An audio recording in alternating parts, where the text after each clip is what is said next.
이 3부 예배에 나온 여러분 모두를 하나님께서 늘 보호해 주시길 바랍니다. 아멘. 우리 옆에 분들하고도 이렇게 인사합시다. 하나님께서 늘 보호해 주시기 바랍니다. 오늘은 사도행전 강의 240번째가 되겠습니다. 약속하신 대로라는 제목으로 말씀을 준비했습니다. 하나님의 뜻이 이루어진 사람은 자기 자신의 욕망을 죽이고 자기의 생각을, 자기의 뜻을, 자기의 의지를 하나님께 관철시키려고 하는 것이 아니라 자기의 욕망을 내려놓고 하나님의 뜻을 받아들일 줄 아는 사람이라고 말씀을 드렸습니다. 또 다윗은 자기의 삶을 아낌없이 인색함이 없이 하나님 앞에 드렸습니다. 그랬더니 마침내 하나님께서는 다윗을 통해서 하나님의 뜻이 이루어졌습니다. 그렇다면 다윗은 왕이 되었는데 더 이상 이 세상에서 최고의 지위, 최고의 영광이 어디 있겠습니까? 왕인데 왕이 못하는 게 뭐가 있어요? 그런데도 불구하고 내 뜻을 다 이루라고 했을 때 그 하나님의 뜻이 다 이루어진 클라이막스, 정점이 어디에 있을까요? 그것은 23절에서 보여주고 있습니다. 같이 봅니다. 하나님이 약속하신 대로 이 사람의 후손에서 이스라엘을 위하여 구주를 세우셨으니 곧 예수라. 네, 이것이 바로 하나님의 뜻이 다 이루어진 것이라고 하는 것입니다. 자, 그런데 우리 하나님은 어떤 하나님이냐? 그 상반절에 보면요, 하나님이 약속하신 대로 그랬어요. 거기다 밑줄을 쳐보실까요? 하나님이 약속하신 대로. 우리 하나님은요, 약속하시는 하나님이세요. 약속하시는 하나님. 약속을 하실 뿐만 아니라 약속한 것을 지키시는 하나님이십니다. 여러분, 우리가 인생을 살면서 수없이 많은 약속 가운데서 삽니다. 그렇죠? 친구끼리의 약속, 사업관계상 약속, 또 남녀가 만나서 서로를 행복하게 해줄 수 있을 것 같고 행복할 것 같으니까는 굳게 약속을 하고 결혼을 하고 사는 것 아니겠습니까? 만약에 우리가 인생을 살면서 약속이 없다, 그냥 약속 없이 살아보세요. 그 약속 없이 사는 삶은요, 한마디로 얘기해서 무질서하기 짝이 없습니다. 그런 의미에서 우리 하나님은요, 약속을 만들어내신 분이고 약속의 창조자고 약속의 원조세요. 그리고 마침내 약속을 성취시키는 분이 우리 하나님이시라고 하는 겁니다. 자, 오늘은 약속이라는 관점을 통해서 우리에게 주시는 메시지가 무엇인지를 준비했습니다. 자, 하나님은요, 우리 인간들하고 우리 인간이 이 땅에 최초로 만들어졌을 때 우리 인간들이 행복하게 살기를 원하는 그런 약속을 하셨어요. 그러나 인간은 어떻게 하느냐? 첫 번째, 약속을 파기했다고 하는 것입니다. 하나님이 약속을 파기한 것이 아니라 인간이 약속을 파기했습니다. 여러분, 일반적으로는 누가 약속을 깨트립니까? 힘 있는 사람이 힘 없는 사람에게 약속을 깹니다. 왜? 내가 힘 있다고 하는 것을 과시하기 위해서. 전에 푸틴이 회담할 때 보면요, 지가 잘났다고 항상 지각을 했어요. 항상 지각으로 늦게 오고 내가 힘이 있지 하면서 말이죠. 그런데 놀라운 사실은요, 하나님과 인간과의 관계에 있어서는 인간이 약속을 어겼습니다. 하나님께서 우리 인간이 이 땅에 하나님의 창조에 의해서 나왔을 적에 하나님은 우리 인간이 거주할 수 있는 가장 좋은 동산을 주셨어요. 그게 무슨 동산입니까? 에덴 동산입니다.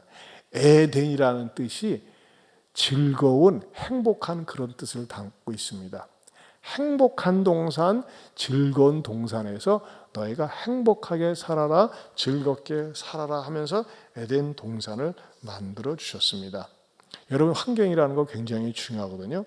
그런데 하나님께서 말이죠, 그 에덴 동산을 만들어 놓고서 자, 네가 여기서 모든 것을 다 해. 할 수 있는 거, 하고 싶은 거 다 해도 좋아.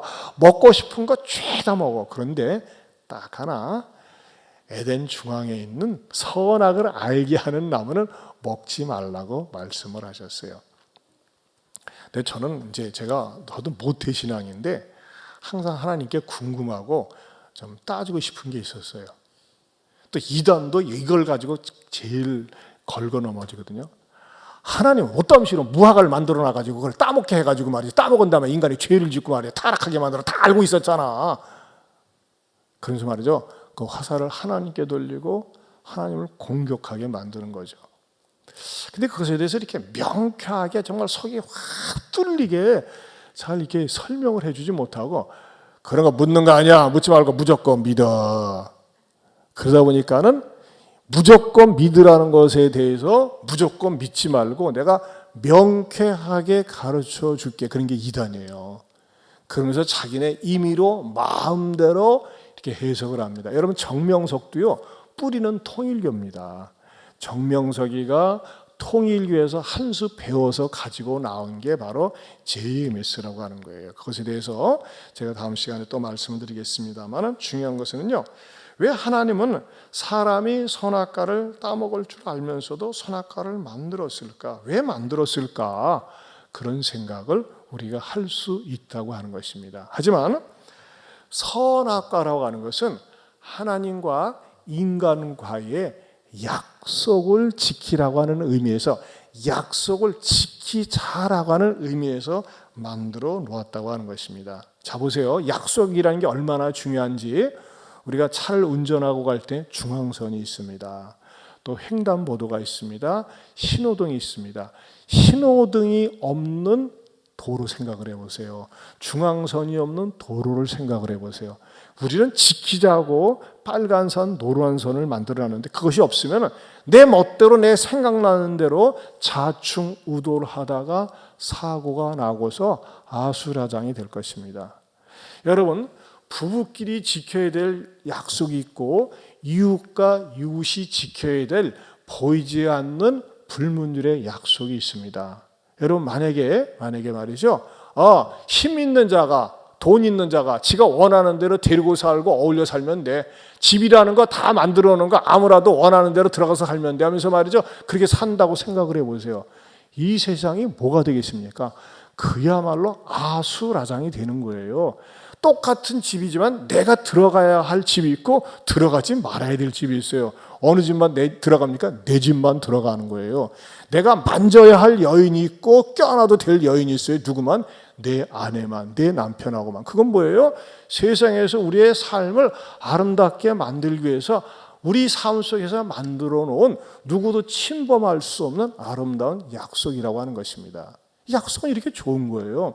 그리고 무엇보다도요, 하나님께서요 아담과 하와를 만들어 놓은 다음에 아담과 하와가 이 세상 모든 동물 가운데서 가장 우월하고 탁월한 존재로 하나님께서 약속으로 주신 것이 있는데 뭐냐면요, 모든 동식물을 지배하고 다스릴 수 있는 통치권을 주셨어요. 이 지구상에 있는 어떤 동물도 너희들한테 맘먹을 수 없고 너희들을 따라잡을 수 없다, 이렇게 약속을 하셨기 때문에 모든 동식물들은요 아무리 똑똑하고 잘나도요 인간을 지배하거나 넘볼 수가 없습니다. 사람 가운데서도요 지능이 모자란 그런 사람들도 있어요.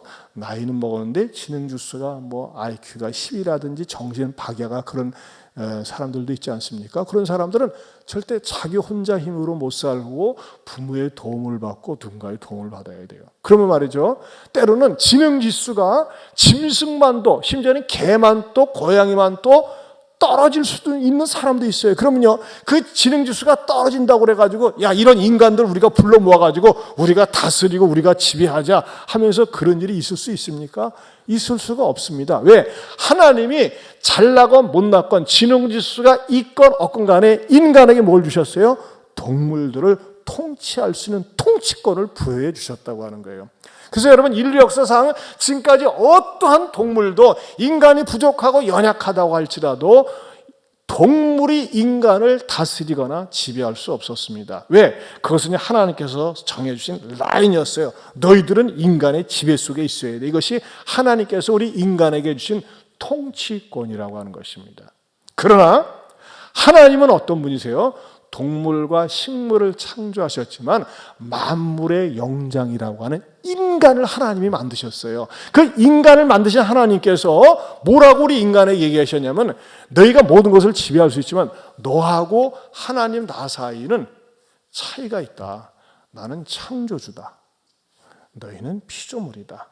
그 선을 지키면 너는 행복할 것이다 라고 하는 의미에서 그 선을 위해서, 아름다운 질서를 위해서 만들어 놓은 것이 바로 선악과라고 하는 것입니다. 그것을 네가 잘 지키면 사는데 아무 지장이 없고 무엇을 해도 아무 지장이 없어. 그것만 딱 지켜. 그렇게 하나님께서 선악을 알게 하는 나무를 만들어 놓으셨습니다. 그래서 주변에 있는 많은 나무들을 보면서 즐거워하고 따먹을 수 있지만 선악을 알게 하는 나무를 볼 때마다는 무엇을 느껴야 돼요? 저 나무는 하나님과 나라고 하는 피조물 사이에 경계선이지 선이지 저걸 넘으면 안 되지 하는 것을 알고 늘 깨달을 수 있도록 하나님께서 선악과를 만들어 놓으신 거예요. 자, 무슨 말씀인지 이해가 되시죠? 그러면서 선악과는 얼마나 인간에게 유익을 주고 도움을 주는 하나님과 우리 인간 사이에 경계선, 아름다운 선을 긋는 좋은 라인이었다고 하는 것입니다. 그런데 인간이 어떻게 했어요? 창세기 2장 15절에서 17절을 보겠습니다. 같이 봅니다. 여호와 하나님이 그 사람을 이끌어 에덴 동산에 두어 그것을 경작하며 지키게 하시고, 여호와 하나님이 그 사람에게 명하여 이르시되, 동산 각종 나무의 열매는 내가 임으로 먹되 선악을 알게 하는 나무의 열매는 먹지 말라. 내가 먹는 날에는 반드시 죽으리라 하시니라. 하나님이 선악과를 만들어 놓고 애매모호하게 말귀를 못 알아듣게 말씀하지 않았어요. 이 각종 나무의 열매는 내가 임의로 네 마음대로 먹지만 선악을 알게 하는 나무의 열매는 먹지 말라. 내가 먹는 날에는 반드시 죽으리라 그랬어요. 그러면요, 아담과 하와는 에덴 동산에 살면서 저걸 볼 때마다 하나님께서 저걸 만들어 놓으시고 먹지 말라고 그래서 왜 그러신 거지? 우리는 피조물이고 하나님은 창조주야. 그 선을 지키라는 의미에서 하나님께서 만들어 놓으셨는데, 아담과 하와는 그 선악과를 따먹으면서 어떤 일이 일어난 겁니까? 창조주 하나님과 피조물 사이 인간관계 약속을 깬 겁니다. 그것도 일방적으로 깬 것입니다. 어떤 사람들은요, 무슨 단순히 과일 하나를 먹었다고 그럴 수가 있느냐라고 얘기하지만 이것은 전적으로 하나님의 말씀에 대한 불순종의 시작이었고 하나님의 약속을 깬 것입니다. 즉 인간과 하나님 사이의 선을 파괴한 것입니다.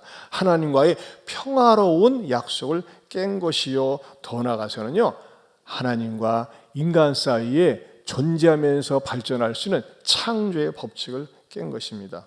이것을요, 인문학적인 의미로 보면요, 이렇게 얘기할 수 있습니다. 선악과를 따먹은 사건은요, 이렇게도 얘기할 수 있는 거예요. 인간에 대한 자유선언입니다. 하나님, 나 하나님 필요 없습니다. 나는 내 식대로 살겠습니다. 내 마음대로 살겠습니다. 왜냐? 내 인생은 나의 것이고 나도 하나님처럼 될 수 있습니다. 이러한 굉장히 교만하고 건방진 선언이라고 하는 것입니다.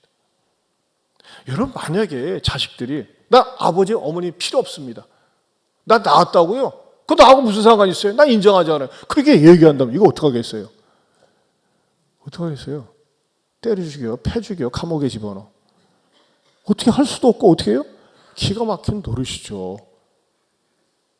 근데 말하자면 아담과 하와가 따먹으면서 인간 선을 하는데 나는 하나님 도움이 없습니다. 도움이 필요 없습니다. 나도 하나님처럼 되고 싶습니다. 이런 생각하에 따먹었기 때문에 하나님은요, 그 약속을 깼기 때문에 무엇이 찾아오겠습니까? 죽음이 찾아오게 된 거예요. 반드시 죽는다고 했으니까. 그러나 사실 엄밀한 의미에서 따먹는 순간 즉사를 해야 되는데 즉사하지 않았거든요. 그럼 성경으로 볼 적에 왜 죽지도 않았는데 반드시 죽는다고 했느냐? 왜 거짓말을 하는 거 아니냐? 이렇게 얘기할 수 있어요.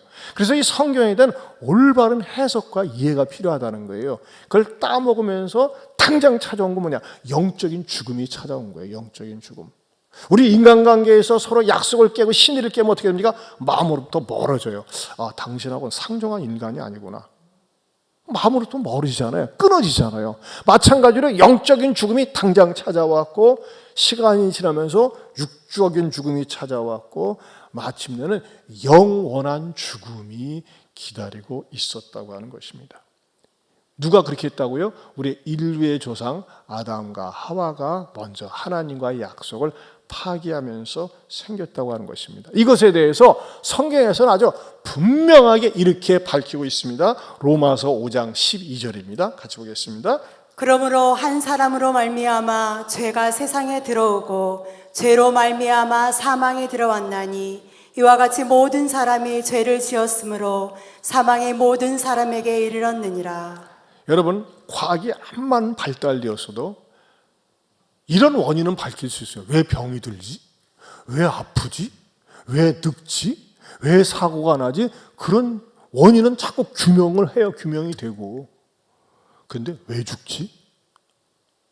왜 아기가 죽지? 왜 나이 먹어서 죽어야 되지? 죽음은 누구도 밝힐 수가 없습니다. 어떤 종교도. 그러나 기독교는 명확하게 가르쳐줍니다. 한 사람으로 말미암아 죄가 세상에 들어오고 한 사람이 뭐예요? 불순종으로 말미암아 하나님과 약속을 파기함으로 말미암아 죄가 세상에 들어오고 죄로 말미암아 사망이 왔나니 이와 같이 모든 사람이 죄를 지었으므로 사망이 모든 사람에게 이르렀다고 얘기하고 있습니다. 여러분 가운데 똑똑한 분들은 그런 얘기할 수 있어요.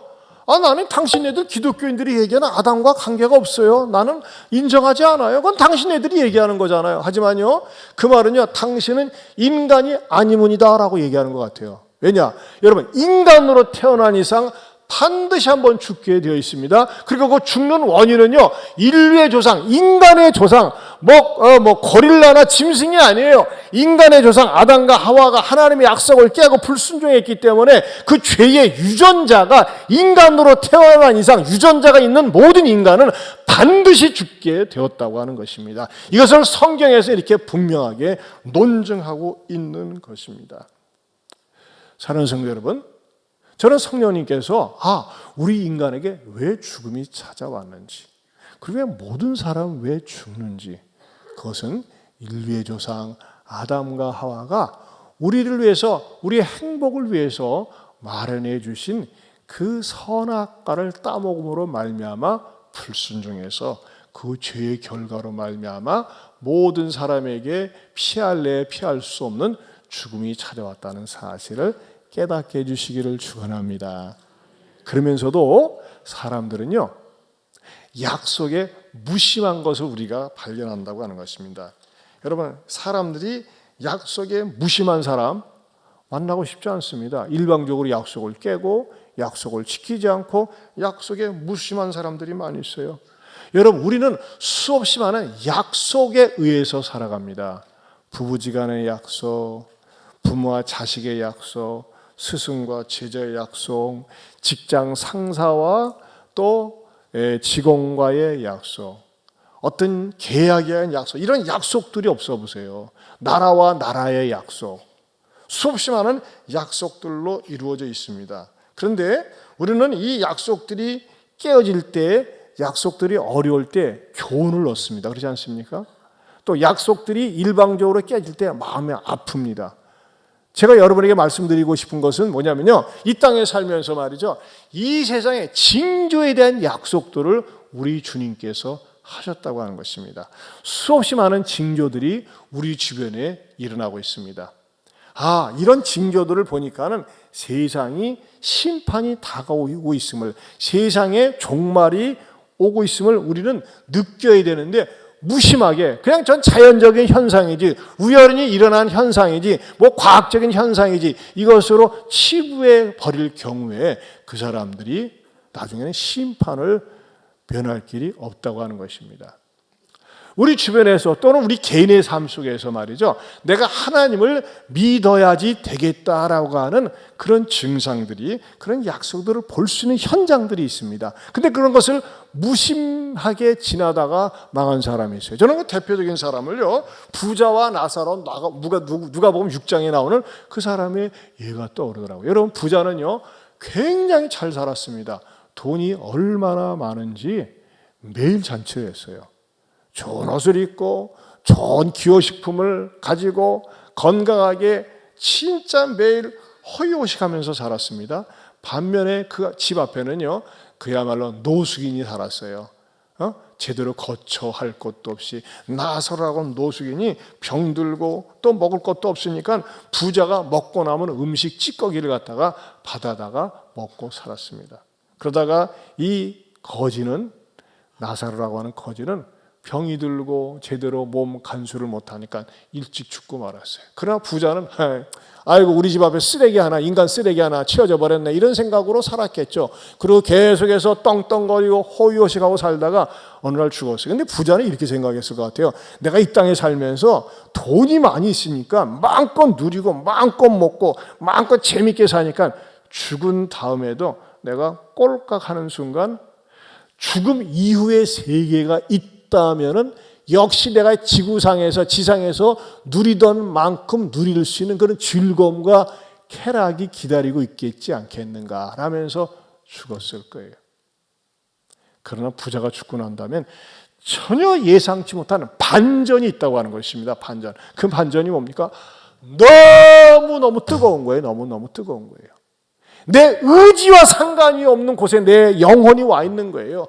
온몸을 불사르고 있고 주변의 사람들도 그 불구덩이 속에서 아이고 뜨거, 아이고 뜨거, 아이고 뜨거, 미치겠네, 환장하네, 죽겠네 하면서 말이죠. 온갖 저주 악담을 하면서 불구덩이 속에서 있는 거예요. 여러분, 불이라고 하는 그 물리적인 자연현상은 어떻습니까?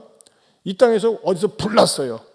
그럼 시간이 지나면 태워지고 사라집니다. 그리고 만약에 사람이 불 속에 있으면요, 그 불 때문에, 화염 때문에 죽으면 끝이 나요. 타서 죽는 순간은 고통스럽지만 죽으면 끝나요. 근데 이런 지옥이라는 건 어떠냐면요, 그 불이 계속 활활 타고 오르는 거예요. 활활. 매 순간마다 반복적으로 계속해서 끊임없이 forever, 영토록 타오르는 것이 지옥 불꽃이라고 하는 것입니다. 여러분 눈 감고 조는 분에게 협박하려고 얘기하는 거 아니에요. 눈 감고 들어도 돼요. 그러나 여러분, 지옥은 있습니다. 지옥은 실제합니다. 근데 지옥은 누가 가는 줄 아세요? 내가 가고 싶지 않다고 가는 것이 아니라 하나님이 그런 사람을 보낸다고 그랬어요. 그런데 이 부자가 지옥에 와 있는 거예요. 부자가 동서남북 사방팔방을 다 둘러봐도요, 다 고통을 당하고 있을 뿐이지 이 지옥 불구덩이 속에서 빠져나올 수 있는 길이 안 보여. 그러다가 모가지를 들어보니까요, 어머나! 너 누구야? 세상에, 자기 집 앞에서 빌어먹던 나사로가 하나 미소를 지으면서 위로를 받고 있는 거예요. 갑자기 나사로가 생각이 나요. 아브라함이시여, 전 나사로 좀 보내서 내가 이 지옥 불꽃에서 너무너무 고통을 당하는데 제발 이 물 한 방울 찍어가지고 물 달라고, 우리 목마르, 물 한 컵 줘. 하지 않습니까? 근데 어떻게 해요? 물 한 방울 찍어가지고 물 한 방울 찍어서 달라고 그래요. 그러면 여러분, 그 정도는 줄 수 있는 거 아니겠어요? 그런데 아브라함이 너무 무서운 말을 합니다. 도와주고 싶지만 이 천국에서는 지옥에 갈 수도 없고 올 수도 없다고 얘기합니다. 완전한 절망에 빠지고 만다고 하는 것입니다. 그렇다면요, 저는 여기에서 새로운 깨달음이 생겼어요. 왜 부자는 지옥에 갔을까? 여러분, 부자라고 지옥 가는 거 아니에요. 그러면 가난하다고 천국에 가느냐? 그거 아니에요. 부자라고 지옥 가는 것 아니고 가난하다고 지옥 가는 것이 아닙니다. 어떤 사람이 지옥불에 던져짐을 받습니까? 하나님을 믿지 않는 사람, 하나님에 대해서 무심한 사람들이 간다고 하는 것입니다. 저는 성령님께서 이런 깨달음을 주더라고요. 이 부자에게도 기회가 있었어요. 분명히 나사로는요, 지가 빌어먹는 주제지만은 상에서 떨어진 것 가지고 갖고 가가지고서 하나님 감사합니다. 제가 이게 빌어먹는 주제지만 이게 얻어먹을 수 있는 힘 주시고 얻어먹을 수 있게 해주셔서 감사합니다. 이렇게 기도했을 거예요. 그럼 부자는요, 빈정담이 야 거지 나사로야, 너는만 나한테 감사하다고 그래야지. 네가 나한테 얻어먹으면서 말이야. 뭐 하나님이 어디 있냐? 하나님이 주지도 않는 건데 하나님께 감사 기도하냐? 그런 소리 하지 마세요. 하나님이 나한테 주신 거예요. 당신도 생명 주셨고 당신도 말이야 이렇게 살 수 있는 거 하나님의 은혜야. 그럼 헛소리 하지 마. 하나님 없어. 아니에요. 당신은 말이죠, 눈에 보이는 돈이 많아서 부자지만은 진짜 부자는 납니다. 건방지가 어디 싸가지 없이 지가 부자라고 그래. 부자를 못 가고 있네. 부자는 누가 부자인 줄 아세요? 부족함이 없는 자가 부자입니다. 누가 부자예요? 여호와는 나의 목자시니 내게 부족함이 없으리로다. 나는 하나님을 나의 목자로 삼고 있습니다. 그래서 내 인생에 부족함이 없습니다. 제가 더 이런 육신적으로는 가난하고 볼품이 없지만은 하나님이 내 인생의 목자가 되기 때문에 나는 부족함이 없습니다. 이런 마음을 가지고 살았다고 하는 것입니다. 그러나 부자는 그런 일에 무심했어요. 그건 네 인생이고 네가 초라하고 가난하니까 그렇게 얘기하는구나 하면서 말이죠, 하나님을 무시하고 복음을 무시하면서 살았다고 하는 것입니다. 그러다가 지옥불에 떨어진 거예요. 여러분, 하나님의 말씀에 대해서, 복음에 대해서 무심하지 마시기를 축원합니다. 더 나아가서 말이죠, 최근에 우리 사회에서 일어나는 세계적인 현상들을 보고 무엇을 느껴야 될까요? 무심하면 안 된다는 거예요. 아, 이것이 하나님의 종말론적인 사인이구나. 여러분 보세요. 최근에 투르키하고 시리아에서 대진이 일어나가지고 얼마나 많은 사상자가 있었어요? 러시아가 우크라이나를 침공해가지고 얼마나 많은 사람이 죽고 있고 전쟁이 일어나고 기근이 일어나는데요. 제가 이번에 기도 제목에 놓는데 세상에 아르헨티나는 말이죠. 아르헨티나는 잠깐만 60년 만에 최악의 가뭄이 있어요. 11번에 60년 만에 최악의 가뭄. 어저께 말이죠. 그 유튜브 뉴스를 보니까요. 아이들이 학교 수업을 하는데 어떻게 하냐면요. 전부 비키니 차림으로 왔더라고요. 와가지고서 뭐를 하느냐. 다 물을 뿌리는 거예요. 왜? 하도 더우니까 말이죠. 지금 거기도 똑같은 3월입니다. 3월인데 대폭염이 기근이 있으니까요. 너무너무 지치니까 애들에게 물을 뿌려가지고서 말이죠. 그리고 수업을 받으라고 그러는다는 거예요.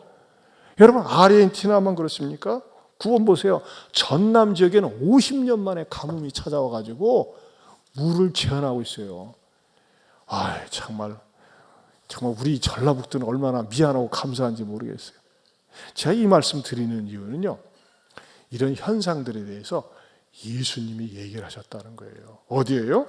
우리 성경을 한번 보겠습니다. 누가복음 21장 10절에서 11절 말씀 같이 보겠습니다. 또 이르시되 민족이 민족을 나라가 나라를 대적하여 일어나겠고 곳곳에 큰 기진과 기근과 전염병이 있겠고 또 무서운 일과 하늘로부터 큰 징조들이 있으리라. 여러분 보세요. 이걸 예수님이 예언을 하셨고 약속하신 거예요. 구약은요, 올드 테스트먼트, 오래된 언약, 약속이에요. 신약은요, 뉴 테스트먼트, 새로운 약속이거든요.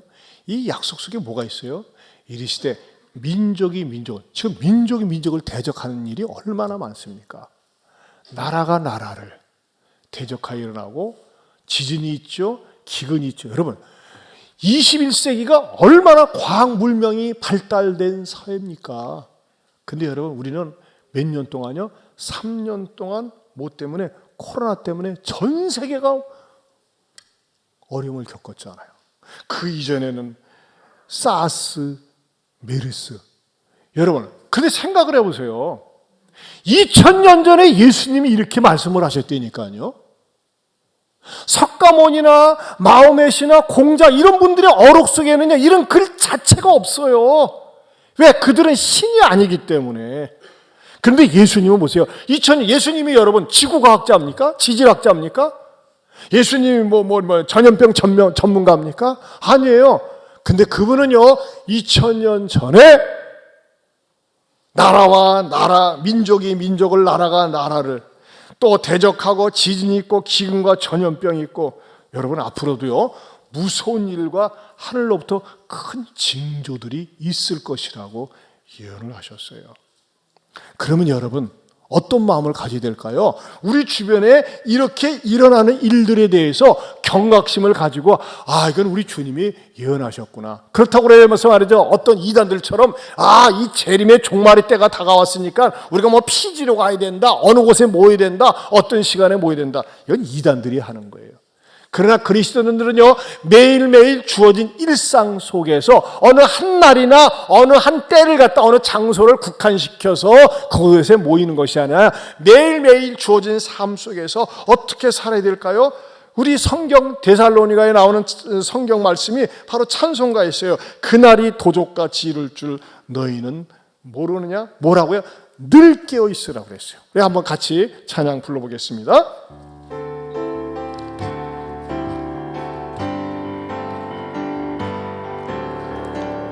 그날이 도적같이 이룰 줄 너희는 모르느냐.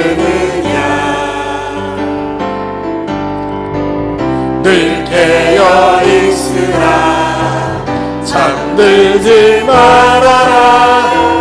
주님과 동행하라. 항상 기뻐하라. 쉬지 말고 기도하라. 범사에 감사하라. 이는 예수 안에서 너희에게 향하신 하나님 뜻이니라. 평강의 하나님이 너희를 거룩하게 하시고 영원과 영원히 지오실 그날에 음악이 원하노라. 항상 기뻐하라. 쉬지 말고 기도하라. 범사에 감사하라. 이는 예수 안에서 너희에게 향하신 하나님 뜻이니라. 여러분, 분명한 사실 하나는 예수님이 이 땅에 오신 것처럼 종말에 이런 여러 가지 사인이 있는 것처럼 예수님은 반드시 재림하십니다. 우리는 한눈 팔지 말고 하나님 앞에 매일매일 주어진 일상 속에서 하나님을 의식하며 살 때 주님이 재림하셔도요, 우리는 놀라지 않아요. 왜? 알고 있거든요, 이미. 주님이 재림하시면 어떤 마음을 가질까요? 마라나타, 주 예수여 오시옵소서. 그렇게 주님을 맞이할 수 있어요. 그러나 전혀 준비되지 못한 사람들은 상상도 하지 못할 심판이 예비되어 있기 때문에 두려움과 공포 속에서 맞이할 수밖에 없는 것이죠. 그러나 저와 여러분들은 우리 주님 재림하실 때 기쁘고 감사한 마음으로 맞이할 수 있는 하나님의 자녀 될 수 있기를 축원합니다. 세 번째는요, 약속을 이루시는 하나님을 봐야 한다는 것입니다. 약속을 이루시는 하나님. 이 땅에 우리 예수님을 구주로 보내기 위해서 우리 하나님께서 준비를 하고 계획을 하셨는데 악한 사탄 마귀가 그 약속을 무산시키기 위해서 얼마나 방해 공작을 하고 악을 썼는지 몰라요. 그러나 우리 하나님께서는요, 약속하신 것을 지키셨는데 어떻게 지키셨느냐? 23절을 다시 한번 읽어보겠습니다. 같이 읽어봅니다.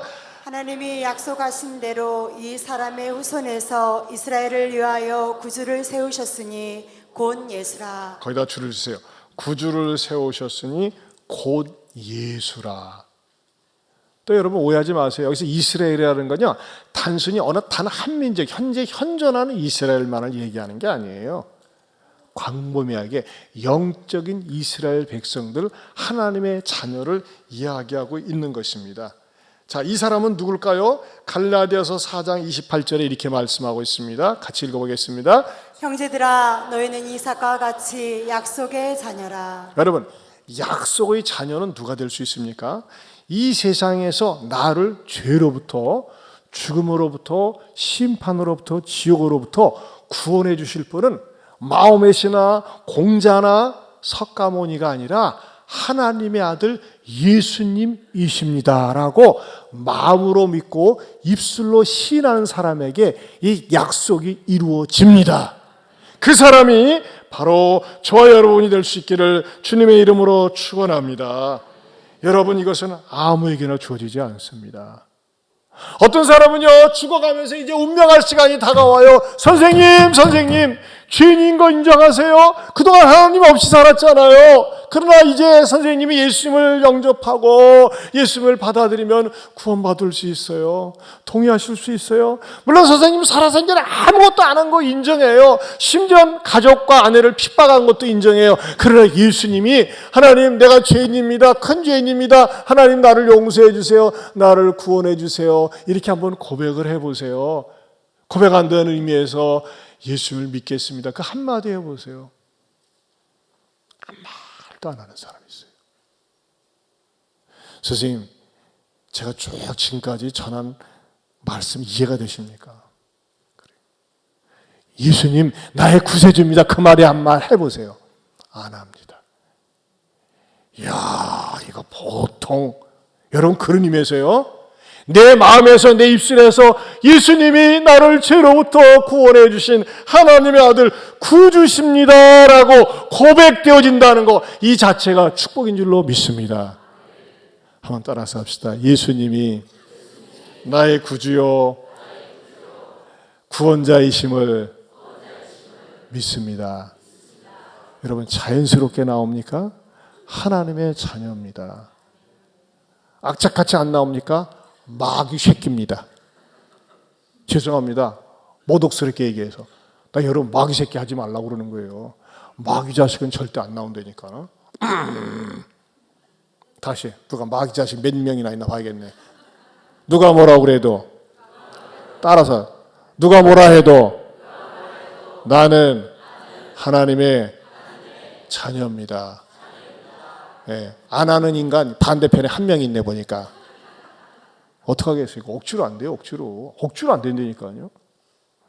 여러분, 우리가 이 땅에 살면서 우리들의 마음속에 늘 간직하면서 관리하면서 키워야 될 소망이 있어요. 그건 뭘까요? 누가복음에 보면요, 안나라고 하는 여인이 있습니다. 이 여인은요, 결혼한 지 7년 만에 과부가 됩니다. 그리고 과부 생활을 자그마치 84년 동안을 합니다. 자식도 없어요. 그러면서도 이 여인이 하나님 앞에서 간절한 소망과 기대와 꿈이 있었어요. 그것이 무엇일까요? 누가복음 2장 36절에서 38절입니다. 같이 보겠습니다. 또 아셀 지파 바누엘의 딸 안나라 하는 선지자가 있어 나이가 매우 많았더라. 그가 결혼한 후 7해 동안 남편과 함께 살다가 과부가 되고 84세가 되었더라. 이 사람이 성전을 떠나지 아니하고 주야로 금식하며 기도함으로 섬기더니 마침 이때에 나와서 하나님께 감사하고 예루살렘의 속량을 바라는 모든 사람에게 그에 대하여 말하니라. 이 여인, 안나라고 하는 여인의 꿈과 소망과 목적이 무엇이었을까요? 여러분 생각을 해보세요. 결혼한 지 7년 만에 과부가 되었어요. 자식도 없어요. 고대 사회에서 과부라고 하는 건요, 가난의 상징입니다. 그래서 성경에서도 고아와 과부를 귀하게 여기라고 그랬잖아요. 그런데 여러분 보세요. 이 성경에 등장하는 과부는요, 결혼한 지 7년 만에 혼자가 되었고 자그마치 84년 동안 살았는데, 여러분 생각해 보세요. 우리 같으면요, 하나님 나에게 자식 하나 입양시킬 수 있는 아들이라도 하나 보내주세요. 돈 많은 남자라도 하나 보내주세요. 하나님도 너무 가난해요. 직장 좀 주세요. 이분은 뭐 밭을 받다가 식당에서 서빙하다가 이것저것 하면서 살지 않았겠어요? 그러면서도 이 여인의 간절한 기대와 소망이 뭡니까? 하나님, 나 이 땅에 살면서 다시 시집 가는 거 아니에요. 돈 좀 모으는 거 아니에요. 편안하게 사는 거 아니에요. 하나님의 구주 예수님을 만나는 거예요. 이 소원을 가지고 살았다는 겁니다. 그리고 어린아기 예수님이 탄생했을 때 이야기를 안고서 얘기하는 거예요. 여러분, 제가 이 어린아기 예수님, 만왕의 왕으로 오신 예수님, 우리 인류를 죄로부터 구원하기 위해서 오신 이 예수님을 만나기 위해서 내가 84년 동안 과부로 살아왔습니다. 이분이 바로 이 아기 예수님이 그분입니다 하면서 살았다고 하는 것입니다. 여러분, 저는요, 하나님께서 여러분을 삶의 많은 영역에서 구원해 주시길 바랍니다. 여러분, 구원은 대의적인 의미에서 구원이 있고 소유적인 의미에서, 광의적인 의미에서 구원이 있고 협의적인 의미에서 구원이 있어요. 광의적인 의미의 구원은 뭘까요? 그야말로 죄로부터, 죽음으로부터 구원해 주는 사건은 광의적인 거예요. 협의적인 의미의 구원은 뭘까요? 가난으로부터의 구원, 질병으로부터의 구원, 얽히고 설키는 관계로부터의 구원, 여러 가지 복잡하고 힘든 것으로부터의 구원. 여러분, 많은 사람들이 교회를 오는 목적이 처음에는요, 협의적인 의미의 구원을 바라고 옵니다. 사는 게 너무 힘들어요. 사업에 이용당했어요. 배신당했어요. 억울해요. 분해요. 이 마음의 한을 좀 풀어주고 마음의 소원을 이뤄달라고 이런 것을 기도하기 위해서 오는 경우가 많이 있습니다. 그 자체가 잘못된 것은 아닙니다.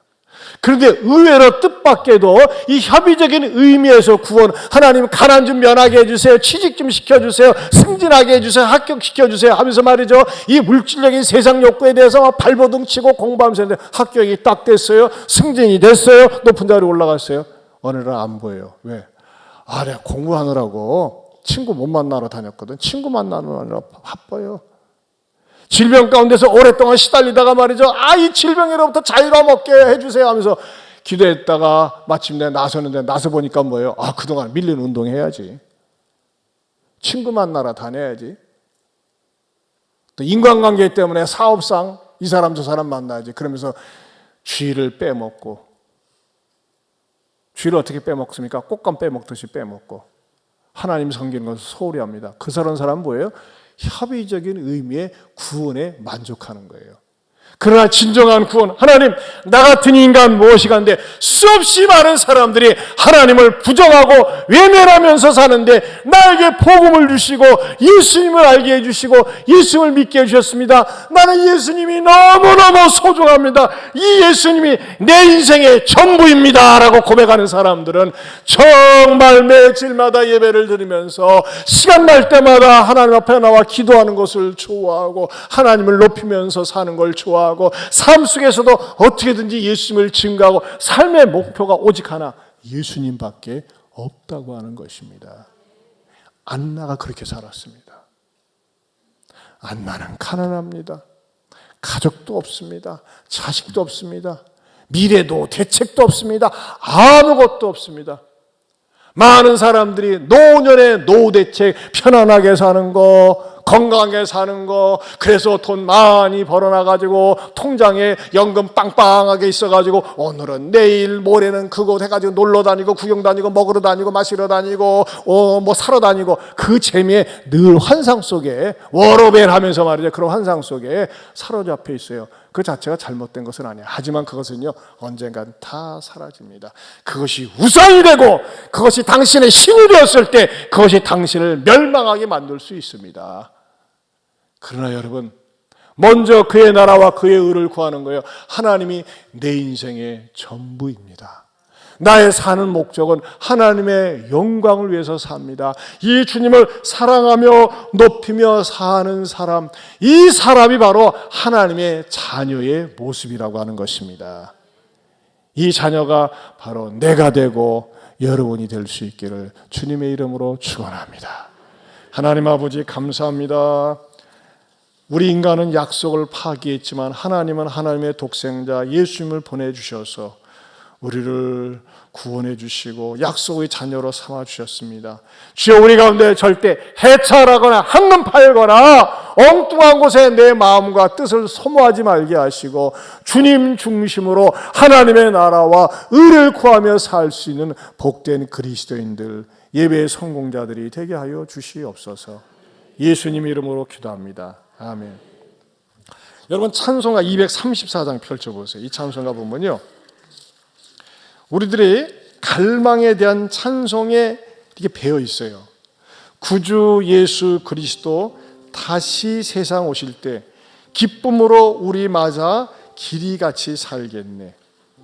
괴로움 없고 죽음 없는 하늘나라 올라가 그 생명의 강가에서 편히 쉬게 되리라. 천국에는 해와 달과 별과 등불 없어도 하늘나라 밝은 빛이 찬란하게 비치네. 하늘나라 찬양 소리 쉴 새 없이 들리고 검은고와 노랫소리 청아하고 묘하다. 만국 백성 사면에서 주의 보좌 들러서 천사 노래 화답하며 길이 찬양하겠네. 여러분, 이건 가상의 세계가 아니에요. 실제 있는 세계입니다. 그런데 이런 찬송을 부르는데 도무지 마음에 감흥이 없다, 느낌도 없다. 문제가 있는 겁니다. 그것은 당신이 너무 세상을 사랑해서 그럴 수 있습니다. 그러나 여러분, 이런 찬송을 부를 때, 저는 이 찬송을 부를 때 가슴이 뜨겁고 얼마나 그리워지는지 몰라요. 저는 성령님께서 우리의 마음속에 주님이 마련해 놓으신 그 나라, 그곳에 계신 우리 구주 그리스도 사모하는 마음으로 같이 부를 수 있길 바랍니다. 우리 같이 불러보겠습니다.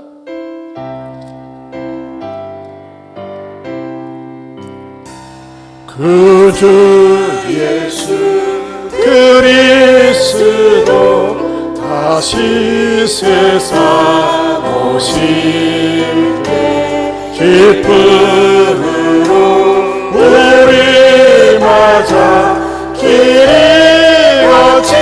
다시 한번 1절로 구주 예수 그리스도 다시 세상 오실 때 기쁨으로 우리 맞아 길이 같이. 2절 괴로움 없고 죽음 없는, 괴로움 없고 죽음 없는 하늘나라 올라가 그 생명의 강가에서 편히 쉬게 되리. 천국에는 해와 달과 전국에 해와 달과 별과 등불 없어도 하늘나라 밝은 빛이 찬란하네. 하늘나라 찬양 소리, 하늘나라 찬양 소리 쉴 새 없이 들리고 검은 고와 노래소리 전하하며 만국 백성 사면에서 주의 보좌 들려서 천사 노래 화답하며 길이 찬양하겠네. 영원롭고 아름다운 우리 고향 천국에서 주와 같이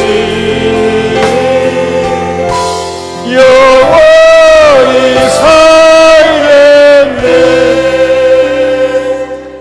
제 추억으로는요, 옛날에 70년대 80년대 참 우리나라가 어려울 때는요, 교회에서 붕해를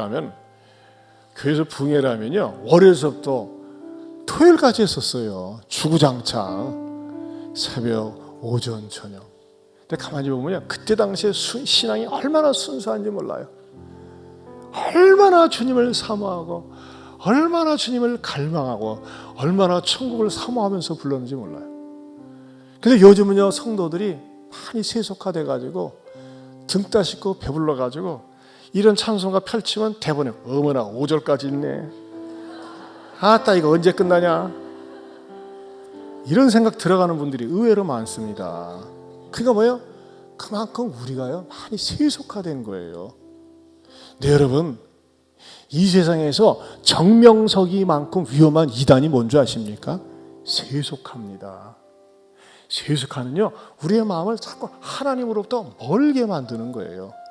돈이 다인 것처럼, 세상 재미가 다인 것처럼, 모임이 다인 것처럼, 내가 아는 인간들이 다인 것처럼, 여러분, 그것이 여러분의 신앙을 병들게 합니다. 저는 이런 찬양을 부르면서도 여러분, 우리 교회, 우리나라, 아니 세계 초대교회 성도들이 지금도 북한에서는요 이런 찬송을 부르면서, 그 북한의 지하교회 성도들은요 뭘 바라겠어요? 돈이 아니에요, 자유가 아니에요, 천국을 사모하면서 기도하고 있어요. 여러분, 우리는 약속의 자녀입니다. 우리가 이런 찬송을 부를 때, 어떤 분도 이런 분도 있어요. 어머나, 이런 찬송도 있었네. 생전 처음 보는 분도 있을 거예요. 왜? 안 부르니까. 이런 찬송을 부르면서, 그렇습니다, 나는 하나님의 자녀입니다, 정말 천국을 사모합니다, 주님을 갈망합니다, 이런 마음으로 다 같이 일어서서 다시 한번 처음부터 부르겠습니다. 자, 후렴전까지 1절부터 5절까지. 그 주 예수 그리스도 다시 세상 오실 때 기쁨으로 우리 맞아 길이 같이 설계 괴로 먹고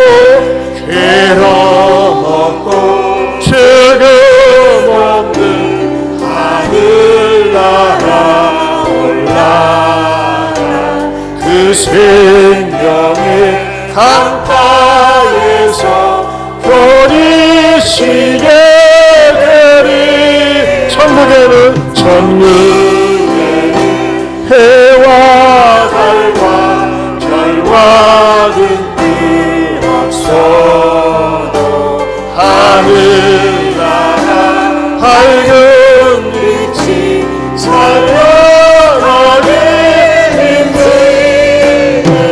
하늘나라 찬양 소리 쉴 새 없이 들리고 검은 노와 노래소리 전하고 만국 백성 사면에서 주의 보좌 들려서 천사 노래 화답하며 그의 찬양. 그래, 두 손 들고 영화롭고 아름다운 우리 고향 천국에서 주와 같이 영원히 살겠네. 할렐루야, 할렐루야.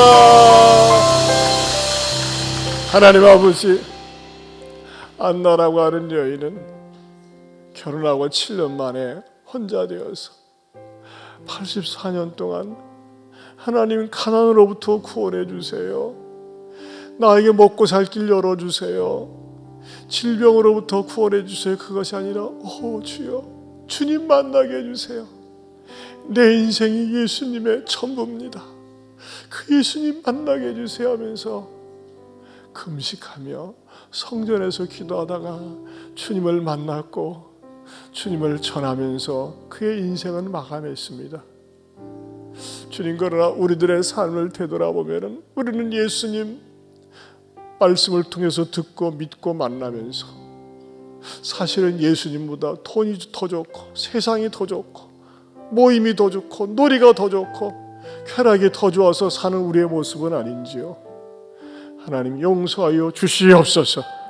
우리들의 마음속에도 아무리 세상적인 것 좋은 것 주어줘도 주님 마음 뺏기지 않게 하여 주시옵소서. 어렵고 힘들어도 낙심하지 말게 하여 주시옵소서. 내 삶의 무게 중심은 오직 예수님밖에 없게 하여 주시옵소서. 이제는 우리 주 예수 그리스도의 은혜와 하나님 아버지의 변함이 없는 사랑과 성령님의 감화감동 교통하심의 은혜가 구주 예수 그리스도밖에 없다고 하는 것을 긍지로 자랑 삼아 살겠노라고 다시 한번 다짐하는 모든 성도들 위해 영원토록 함께 있을지어다. 아멘.